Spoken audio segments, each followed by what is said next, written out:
Sahabat RHK yang dikasihi Yesus Kristus, pembacaan Alkitab hari ini Sabtu 18 Juli 2020 terambil dalam Injil Matius pasal 25 ayat 41 sampai 46. Injil Matius pasal 25 ayat 41 sampai 46. Dan ia akan berkata juga kepada mereka yang di sebelah kirinya, "Enyalah dari hadapanku, hai kamu orang-orang terkutuk, enyalah ke dalam api yang kekal yang telah sedia untuk iblis dan malaikat-malaikatnya. Sebab ketika aku lapar, kamu tidak memberi aku makan. Ketika aku haus, kamu tidak memberi aku minum. Ketika aku seorang asing, kamu tidak memberi aku tumpangan. Ketika aku telanjang, kamu tidak memberi aku pakaian. Ketika aku sakit dan dalam penjara, kamu tidak melawat aku."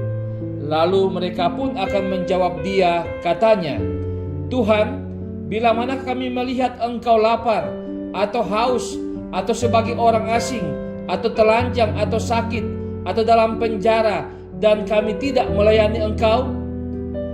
Maka ia akan menjawab mereka, "Aku berkata kepadamu, sesungguhnya segala sesuatu yang tidak kamu lakukan untuk salah seorang dari yang paling hina ini, kamu tidak melakukannya juga untuk aku."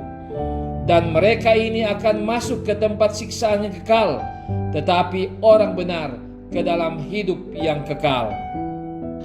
Judul RHK kali ini, yang tidak setia dienyakan Tuhan.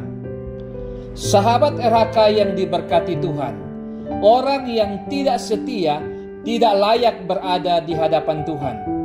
Bahkan mereka dienyakan Tuhan di hadapannya, bukan dengan cara diampuni dan mendapatkan dispensasi, tetapi kedatangan Tuhan Yesus sebagai hakim yang adil akan menempatkan mereka sebagai orang-orang terkutuk yang tidak berlayak untuk mendapatkan belas kasihan dan anugerahnya.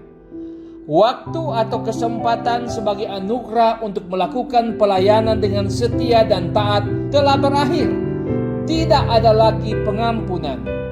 Semua kemuliaan dan kehormatan dunia yang seringkali dipakai mereka sebagai jubah untuk menerima perhatian, maka pada hari kedatangannya semuanya itu sudah basi dan tidak berlaku lagi.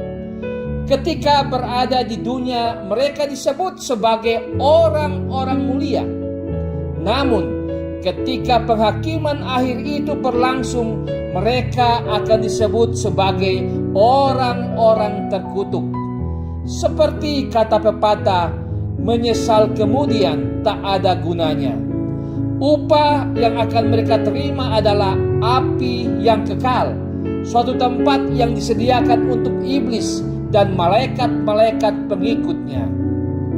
Sebagai keluarga Kristen atau pengikut Kristus diingatkan agar jangan sampai berlaku pepatah sesal kemudian tak ada gunanya dalam kehidupan dan pelayanan kita. Karena semua yang kita lakukan akan dipertanggungjawabkan di ruang pengadilan Allah. Jika tidak setia akan dienyakan dari hadapannya, bahkan akan hidup dalam api kekal yang penuh dengan ratap tangis dan kertak gigi. Amin. Mari berdoa. Ya Tuhan, anugerahkanlah kepada kami kesetiaan dan ketaatan melayani Engkau, supaya apabila Tuhan datang sebagai hakim yang adil, kami tidak akan dienyakan dari hadapan-Mu. Amin.